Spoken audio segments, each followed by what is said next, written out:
Pour travailler en Kotlin, nous pouvons commencer par utiliser les outils en ligne de commande.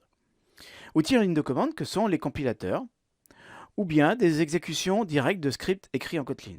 Donc il ne s'agit pas là spécialement d'aller utiliser des frameworks comme Android ou des frameworks serveurs.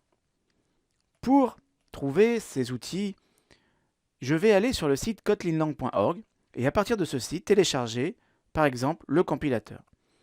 Avec ce compilateur, je vais générer des points jar exécutables qui seront accompagnés d'un runtime Kotlin. Donc ce runtime, comme son nom l'indique, est un ensemble de fonctions qui est nécessaire à l'exécution du code Kotlin sur une base JVM. Kotlin peut être utilisé aussi pour faire des scripts, un peu comme vous feriez des scripts shell avec en C shell ou Bourne shell, peu importe. Eh bien oui, Kotlin peut être utilisé dans cette optique.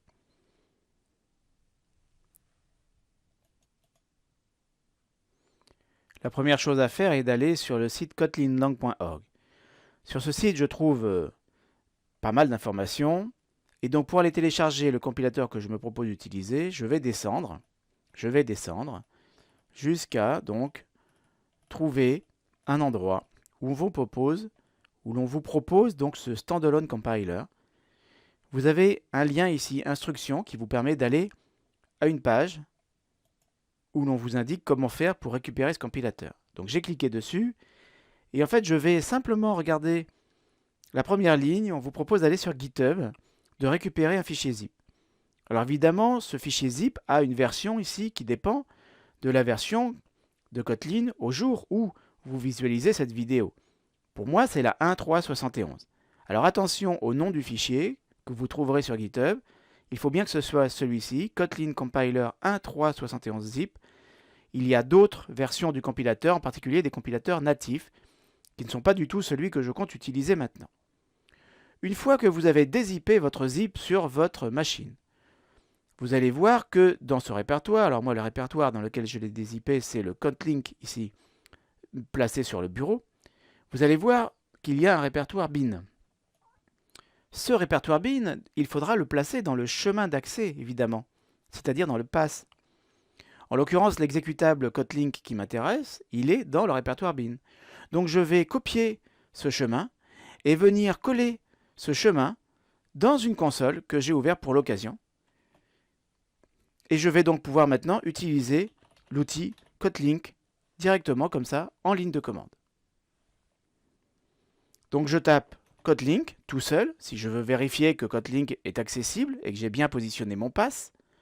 Donc sous Windows, je rappelle que pour positionner un pass, on fait set pass égale et on donne la valeur du pass. Donc maintenant, si je veux par exemple compiler un fichier écrit en Kotlin, je vais taper le code suivant. Kotlink, je donne le nom du fichier que je veux compiler. Donc là, en l'occurrence, il s'agit du fichier bonjour.kt. J'ai un petit peu de problème avec le clavier. Je vais aussi demander à ce qu'on inclue dans le point jar exécutable obtenu le runtime Kotlin qu'on avait évoqué précédemment. Et je vais enfin, en sortie, donner le nom du fichier jar que je veux obtenir. Donc ici, bonjour.jar. Je lance la compilation. Il me génère bonjour.jar qui est donc un jar exécutable. Pour vérifier, je peux faire un java-jar bonjour.jar et effectivement, j'exécute le contenu de mon application. En l'occurrence, c'est l'affichage de hello. Que contenait mon fichier bonjour.kt d'origine? Donc c'est un fichier source tout bête. Je fais un type dessus et j'obtiens quoi? Ici, j'ai le point d'entrée d'une application Kotlin.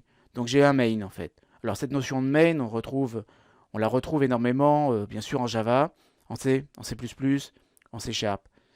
La fonction main va s'appeler main et elle va avoir en paramètre un tableau de chaîne de caractères que l'on notera en Kotlin, ici args, et donc typé array de string. Donc un code qui est quand même assez lisible si vous venez du monde du Java, du C, du C++, du C#. Et le contenu de cette fonction main, c'est print hello, c'est effectivement bien ce qu'on a vu tout à l'heure. Alors je vous ai mis un autre fichier source dans les ressources correspondant à cette vidéo, je vous ai mis donc un script en fait, que j'ai appelé affiche.kts. Alors KTS, on va dire pour Kotlin Script. Si je fais afficher le contenu de ce affiche.kts, je découvre 2 lignes de code.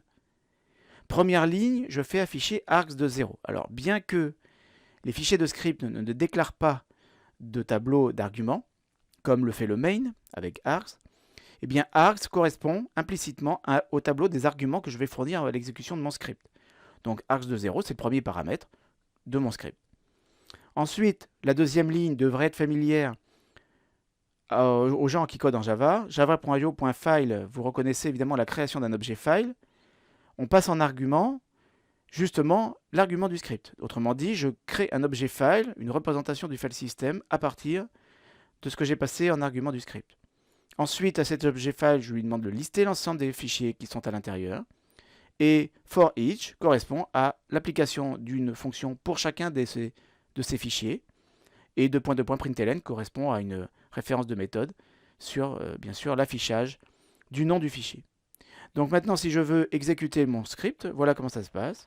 Kotlin-script, et je donne donc le nom de mon script. Bien sûr, maintenant, il faut aussi l'argument sur lequel je veux appliquer mon script, donc point, représentant le répertoire courant. Et ce bout de code va tout simplement me lister l'ensemble des fichiers qui sont à l'intérieur du répertoire courant. Donc je trouve affiche.kts, bonjour.kt et bonjour.jar qui est le script exécutable. Nous avons donc vu dans cette première vidéo une utilisation un peu anecdotique de Kotlin, qui est que d'abord Kotlin vous permet de créer des jars exécutables, donc des exécutables locaux finalement sur votre poste. Kotlin n'a pas forcément besoin du framework Android, etc. C'est un langage à part entière. Ensuite, Kotlin peut être utilisé pour exécuter des scripts. Et à ce titre-là, peut très bien remplacer des batchs, peut très bien remplacer du shell. Pourquoi pas? Je vous remercie d'avoir suivi cette vidéo. Je vous propose de passer à la suivante.